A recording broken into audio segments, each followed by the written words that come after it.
Hey, Todd Smith. Today, what I want to do is go over how we're using different app events when somebody's in your app and they're completing a purchase or they're getting to a certain point. How those can be useful to send uh, tags to your email service provider, and then based on those tags, allow you to hook them into an automation or manually later go in and search for a segment to market products and services and new features. So what I have up now is ActiveCampaign. Um, I think yesterday Elliot posted this in the Blue Cloud Select group and asked about what I'm going over, and awesome responses um, that some of these guys had. It looks like Drip and ActiveCampaign are pretty well received. I didn't know this about Drip when Evan says and how you can use it. Looks like it's about a tie. It doesn't really. I mean, they both seem like good services. ActiveCampaign, I was sort of led into this by another business. Somebody was already using it, so I kept using it. And then once I saw what you could do with automations and how cool it was, I started using it. And then later, I went to Converted. It's Lead Pages event, and I went to it last year, Converted 16, and they were talking about Drip quite a bit. And it seems like they have a lot of the same automations that ActiveCampaign has. I'm sure you can Google Drip versus ActiveCampaign and figure it out. But the bottom line is they're both pretty cool, and it's something I wish I would have started years ago. I had some old apps that got hundreds of thousands of downloads. Of course, it was early on. I didn't monetize them very well, and I didn't even have the Facebook SDK installed. So all these users, I could have been asking for an email address, log in with Facebook, and I could have had this huge audience to just come back to later. So if you have an app that's getting a lot of downloads, or you're about to start something new, and you're wondering, should I collect contact information? Should I make them log in? Should I give them an option to log in with email or Facebook? Really consider it. You might have trouble depending on what type of app you're creating with Apple, because they might argue that you can't make people create an account if it doesn't really tie in with the features and the reason that they like that you give them on the why. But if you can't win that argument, you could at least just add a little no thanks button, and you're still going to get contact information. So there's my lead up.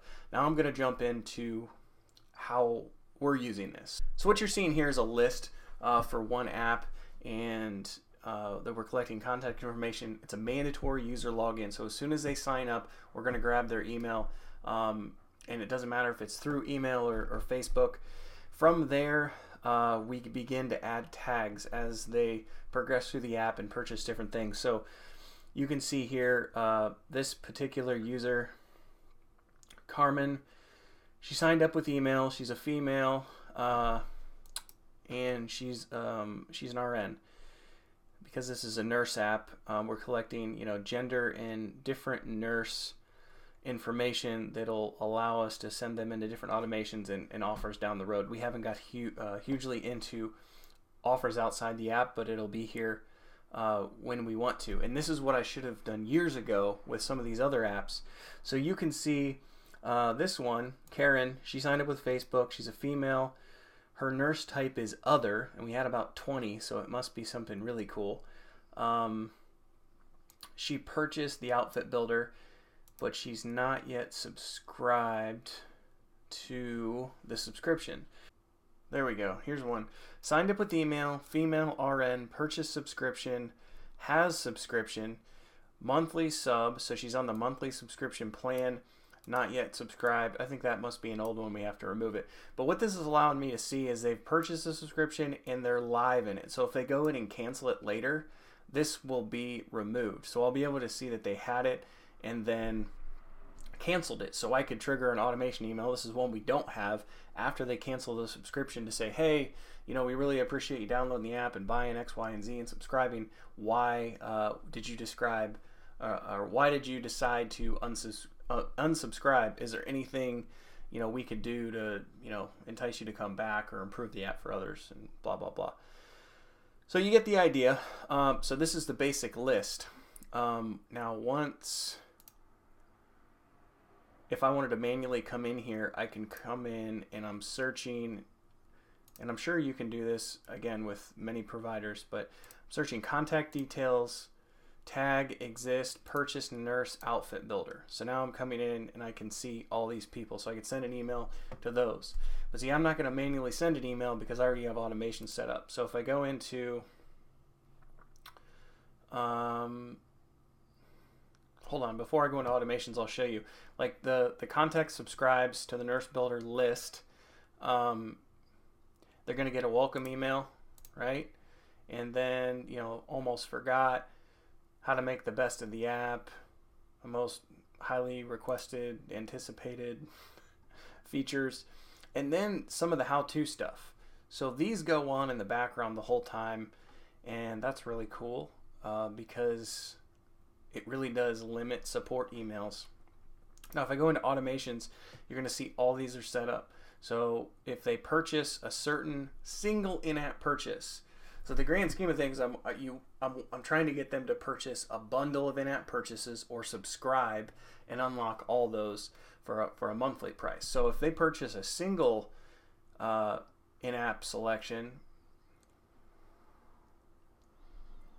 let's see here. I'm going to send them a thank you email.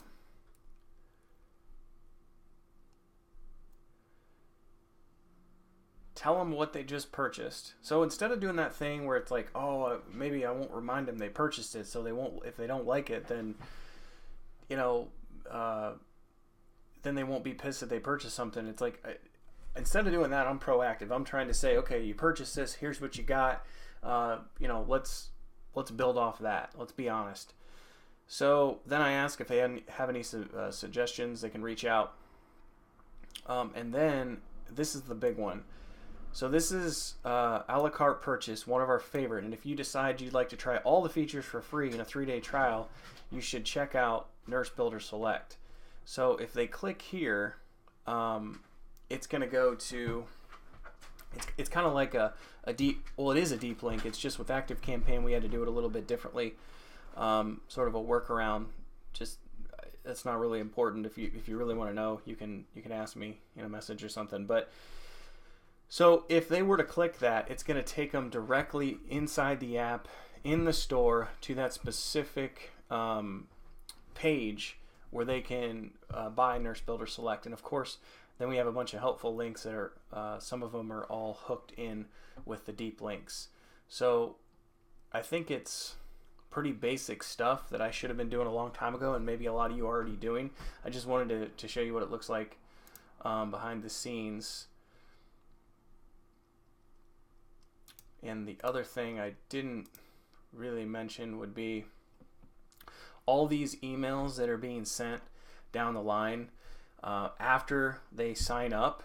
Not only are we trying to move them down the line to purchase different in-app purchases or as a bundle, single, or as a subscription, we're also giving them tons of information to limit support emails. Let them know that they're part of something a little bit bigger than just downloading an app, downloading and forgetting about it. So it keeps them a little bit more engaged. And also at the bottom of every email, not every email, but let's say every 2 or 3 emails, we'll remind them, let's say they get 3 or 4 down, there'll be an if-then statement that says if they have not purchased subscription or any single in-app purchase, we'll remind them to check those out.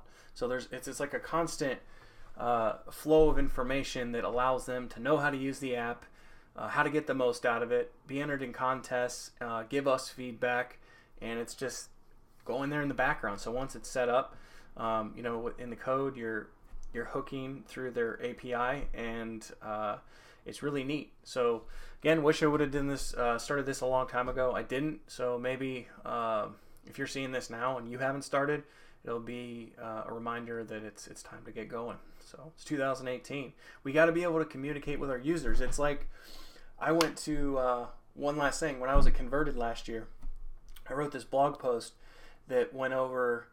It's like you go to a conference put on by Lead Pages. It's all about internet marketing and the services around it, which I love. And they have all this cool stuff. And then you bring it back and you're doing your app thing, and a lot of that hasn't crossed over yet. Like, we should have been collecting emails and doing little triggers. We should have been doing this years and years ago. There's so many things the other side is doing. And the other side, I mean the kind of people that are selling products and services around, webinars, email, different types of software that they're doing with their customers and users that we are just not doing. And it's just, maybe it's because simple apps, we think, oh, why would you want to build all the back end for something that's it's not that important? Well, I guess that's a difference. If you're trying to build more of a brand and a huge user base and something that has a little more longevity, then this is worth it. If you're building, back in the day, like the fart apps or whatever it is, I don't know if you would have needed to build a huge user base. But think about this: if you would have built one of those original fart apps before they were banned from the store, or you couldn't, upload a new one. Imagine if you would have had an email list of like 5 million people that thought that was funny. You're telling me that with let's just say 5 million people, well, that would have been a really expensive email list, by the way. But you get my point. You could find something that demographic would want. If you have any questions, send me a message or comments or something like that. Happy to help. So, Elliot, I hope you pick something awesome, one of the services, even if it's something other than Drip and ActiveCampaign, and you use it in your new apps. Thanks. See ya.